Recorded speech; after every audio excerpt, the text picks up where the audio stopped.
حضرت آدم علیہ السلام وہ عظیم المرتبت شخصیت ہیں جن سے پوری انسانیت کا آغاز ہوا، جنہیں اللہ تعالیٰ نے اپنے دست قدرت سے پیدا فرمایا اور اپنی خاص رحمت اور علم سے نوازا۔ آپ نہ صرف پہلے انسان ہیں بلکہ پہلے نبی بھی ہیں، اور یہی وجہ ہے کہ آپ کو ابو البشر یعنی انسانوں کا باپ کہا جاتا ہے۔ اللہ تعالیٰ نے جب حضرت آدم کی تخلیق کا ارادہ فرمایا تو سب سے پہلے فرشتوں کے مجمع میں اعلان فرمایا کہ میں زمین میں اپنا خلیفہ بنانے والا ہوں۔ تو فرشتوں نے تعجب سے پوچھا، یا اللہ، کیا آپ زمین میں ایسی مخلوق کو بنائیں گے جو اس میں فساد کرے گی اور خون بہائے گی؟ مگر اللہ نے ان کی عقل کو خالق کی حکمت کے سامنے جھکا دیا اور فرمایا کہ میں وہ جانتا ہوں جو تم نہیں جانتے۔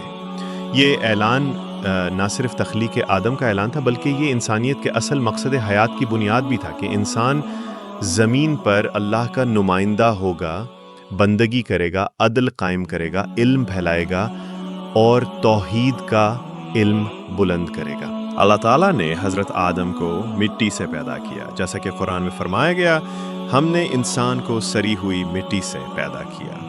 اس مٹی کو مختلف مراحل سے گزار کر اللہ نے اسے ایک بہترین شکل دی اور پھر اس جسم میں اپنی طرف سے روح پھونکی۔ جیسے ہی روح حضرت آدم کے اندر داخل ہوئی تو وہ زندہ ہو گئے، اور ان کی عظمت کا اعلان اللہ نے فرشتوں سے کیا کہ جب میں اسے مکمل بنا لوں اور اس میں اپنی روح پھونک دوں تو تم سب اس کے سامنے سجدے میں گر جانا۔ چنانچہ تمام فرشتے حضرت آدم کے سامنے سجدے میں جھک گئے، مگر ابلیس نے تکبر کیا اور کہنے لگا کہ میں آدم سے بہتر ہوں، آپ نے مجھے آگ سے پیدا کیا اور اسے مٹی سے۔ یہی وہ گھمنڈ تھا جس کی وجہ سے ابلیس لعین ہمیشہ کے لیے اللہ کی رحمت سے دور کر دیا گیا اور اس پہ لعنت پڑی۔ حضرت آدم کو اللہ تعالیٰ نے علم سکھایا، ایسا علم جو فرشتوں کو حاصل نہیں تھا۔ قرآن فرماتا ہے، اللہ نے آدم کو تمام اشیاء کے نام سکھائے۔ یہ علم نہ صرف الفاظ کا تھا بلکہ شعور، فہم، عقل، حکمت، تدبیر اور اسباب و نتائج کا علم بھی تھا۔ یہی علم وہ فضیلت ہے جو حضرت آدم کو تمام مخلوقات پر برتری دیتا ہے۔ اللہ تعالیٰ نے حضرت آدم کے لیے جنت کو مسکن بنایا اور ان کے لیے حضرت حوا علیہ السلام کو پیدا فرمایا تاکہ وہ جنت میں سکون سے رہیں۔ حضرت حوا حضرت آدم کی پسلی سے پیدا کی گئیں اور دونوں کو جنت میں تمام نعمتوں کے ساتھ رکھا گیا، مگر صرف ایک درخت کے قریب جانے سے روکا گیا۔ اللہ نے فرمایا، اس درخت کے قریب مت جانا ورنہ تم ظالموں میں ہو جاؤ گے۔ لیکن ابلیس نے دونوں کو وسوسہ ڈالا کہ تمہیں اس درخت سے اس لیے روکا گیا ہے کہ تم ہمیشہ نہ رہ جاؤ، تم فرشتے نہ بن جاؤ۔ شیطان نے قسمیں کھا کر یقین دلایا کہ وہ ان کا خیر خواہ ہے، اور یوں وہ فریب میں آ گئے۔ حضرت آدم اور حضرت حوا نے اس درخت کا پھل کھا لیا اور فوراً شرمندہ ہو گئے، ان کی شرمگاہیں ظاہر ہو گئیں اور وہ جنت کے پتے جوڑ کر ڈھانپنے لگے۔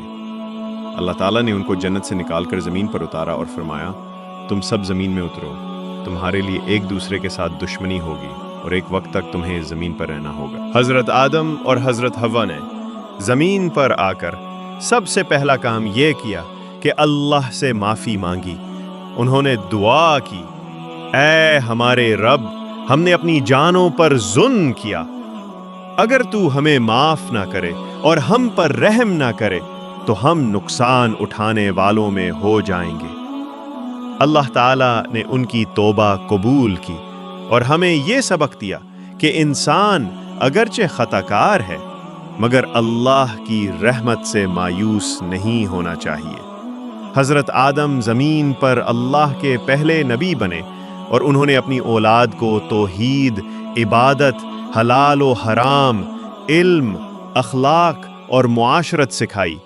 ان کے بیٹے حابیل اور قابیل کا واقعہ انسان کی پہلی آزمائش اور پہلی نافرمانی کا واقعہ ہے۔ قابیل نے حسد میں آ کر اپنے بھائی حابیل کو قتل کر دیا اور یوں زمین پر پہلا قتل ہوا۔ اللہ تعالیٰ نے اسے سبق دیا کہ قتل ایک جان کا ہو یا پوری انسانیت کا، وہ گویا سب کو قتل کرنے کے برابر ہے۔ حضرت آدم کی اولاد زمین پہ پھیلنے لگی۔ وہ نبی ہونے کے ساتھ ساتھ پہلا باپ، پہلا استاد، پہلا رہنما اور پہلا امام تھے۔ انہوں نے انسان کو نہ صرف اللہ کی بندگی سکھائی بلکہ معاشرت، رزق کی تلاش، نکاح، عفت و پاک دامنی اور حسن اخلاق کی تعلیم بھی دی۔ ان کی زندگی کئی سو سال پہ مشتمل تھی۔ بعض روایات میں ان کی عمر 1000 سال تک بیان کی گئی ہے۔ ان کی وفات کے بعد حضرت شیع علیہ السلام کو نبوت عطا ہوئی جو ان کے بیٹے تھے۔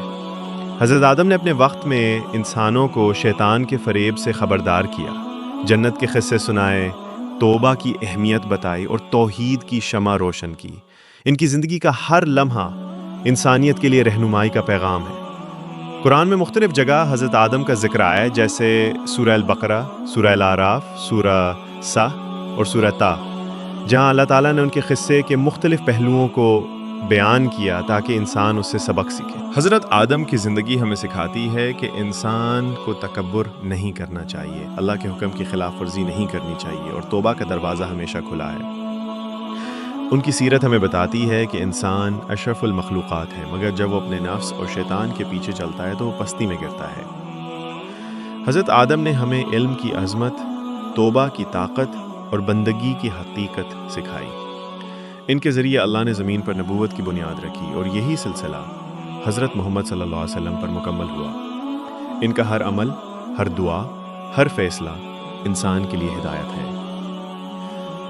حضرت آدم کی شخصیت صرف ایک فرد کی نہیں بلکہ ایک امت کی ابتدا ہے، ایک مشن کا آغاز ہے اور ایک روحانی نظام کی بنیاد ہے۔ ان کی زندگی ہمیں اللہ کی رحمت، انصاف، آزمائش اور علم کی گہرائیوں سے آشنا کرتی ہے۔ وہ نہ صرف جسمانی لحاظ سے ہمارے جد امجد ہیں بلکہ روحانی لحاظ سے ہمارے اولین معلم اور رہنما بھی ہیں۔